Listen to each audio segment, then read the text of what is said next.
The Emperor's New Clothes by Hans Christian Andersen.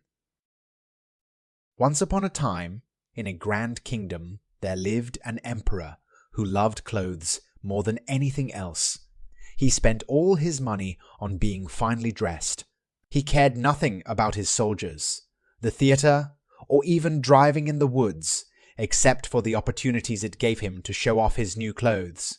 He had a coat for every hour of the day, and his greatest pleasure was to parade about in his beautiful outfits. One day, two cunning swindlers arrived in the city. They claimed to be weavers and declared they could make the most magnificent fabrics imaginable. Not only were their colors and patterns uncommonly fine, but the clothes made from this cloth had the special property of being invisible to any man who was unfit for his office or unpardonably stupid.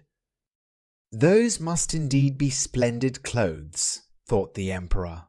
If I had such a suit, I might at once find out what men in my realm are unfit for their office, and also be able to distinguish the wise from the foolish. This stuff must be woven for me immediately. And he gave large sums of money to the swindlers to set them to work at once. They set up 2 looms and pretended to weave, though there was nothing on the looms. They demanded the finest silk and the purest gold thread, all of which they put into their own knapsacks while they worked at the empty looms far into the night. I should like to know how the weavers are getting on with my cloth, thought the emperor, but he felt rather uneasy when he remembered that those who were unfit for their office would not be able to see the fabric. Personally, he believed he had nothing to fear, yet he thought it advisable to send somebody else first to see how matters stood.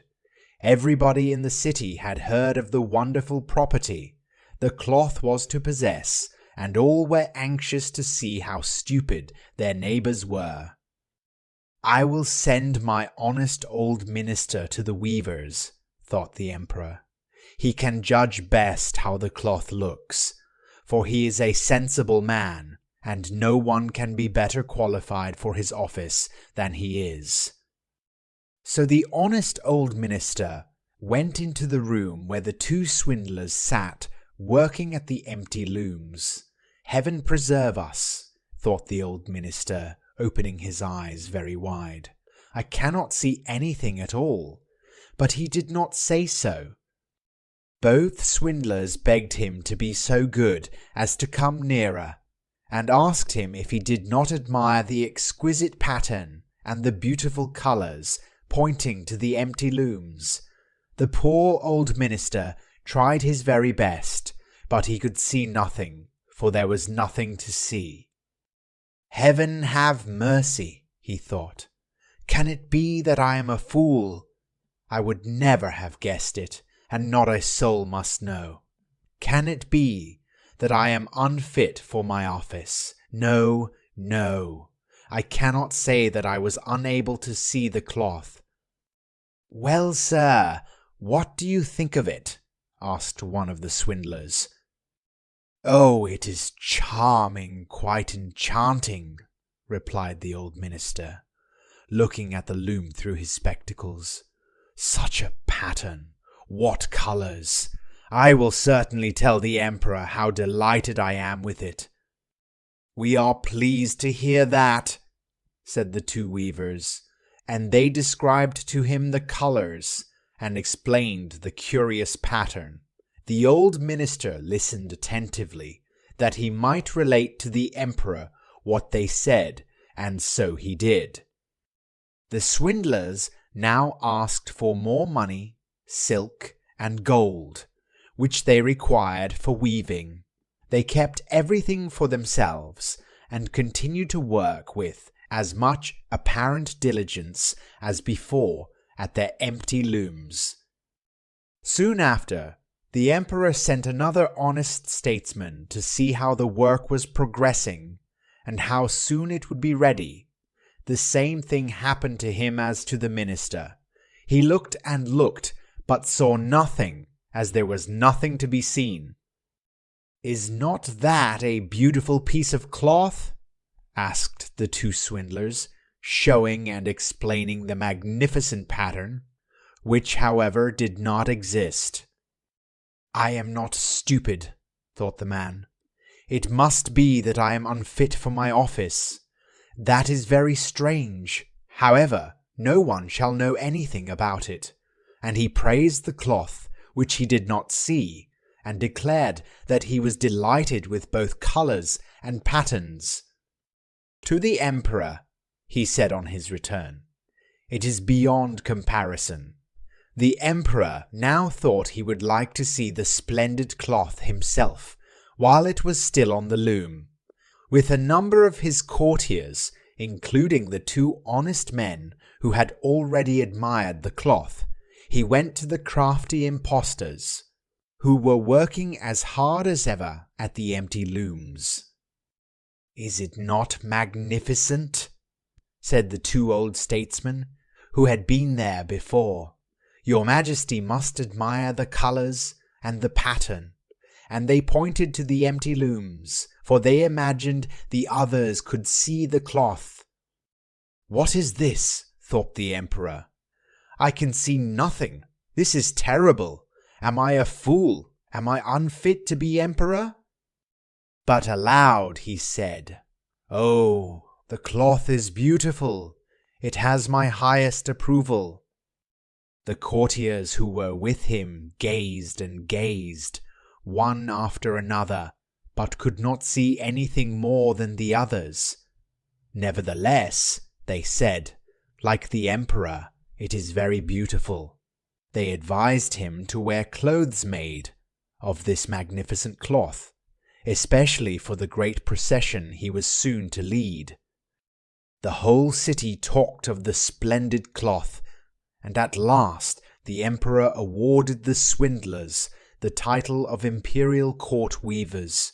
The swindlers stayed up the entire night before the procession, and had 16 candles burning, so that everyone might see how anxious they were to finish the emperor's new suit. They pretended to take the cloth off the looms, cut it in the air with large scissors, and sewed it with needles, without any thread. At last they said, "The emperor's new clothes are ready."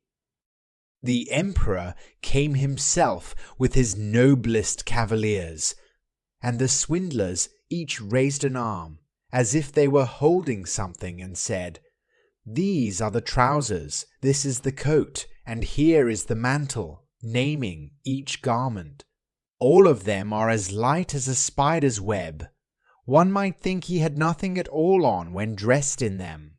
That is the beauty of it. "Yes," said all the courtiers, but they could see nothing, for there was nothing to be seen. "Does it please your Majesty now to graciously undress?" said the swindlers, "that we may assist your Majesty in putting on the new suit before the large looking-glass." The emperor undressed, and the swindlers pretended to put his new suit upon him, one piece after another. They drew him around the waist and seemed to fasten something. That was his train. The emperor turned round and round before the looking-glass. "How splendid His Majesty looks in his new clothes, and how well they fit!" Everyone cried out. "What a design! What colours! These are indeed royal robes." "The canopy which is to be borne over your Majesty in the procession is waiting," announced the chief master of ceremonies. "I am ready," replied the emperor. "Does not my suit fit me marvellously?" Then he turned once more to the looking-glass to see if he was really finely dressed. The chamberlains, who were to carry His Majesty's train, felt about on the ground as if they were lifting it up, and pretended to be carrying something, for they would by no means let it be known that they could not see anything. So the emperor went in procession under the splendid canopy, and everyone in the streets and the windows cried out, "Oh, how beautiful are the emperor's new clothes! What a magnificent train there is to the mantle, and how gracefully the scarf hangs!" No one would let it be perceived that they could see nothing, for that would prove them unfit for their positions, or that they were simpletons. Never were the emperor's clothes more admired. "But he has nothing on at all," said a little child at last. "Good heavens! Listen to the voice of an innocent child," exclaimed the father, and one whispered to another what the child had said. "He has nothing on. Child says he has nothing on." "But he has nothing on at all," cried at last the whole people. That touched the emperor, for it seemed to him that they were right. But he thought to himself, "Now I must bear up to the end." And the chamberlains walked with still greater dignity, as if they carried the train which did not exist. If you enjoyed this story, please give it a thumbs up and subscribe to our channel for more magical tales. Don't forget to hit the notification bell so you never miss an adventure. Have a great day and see you in the next story.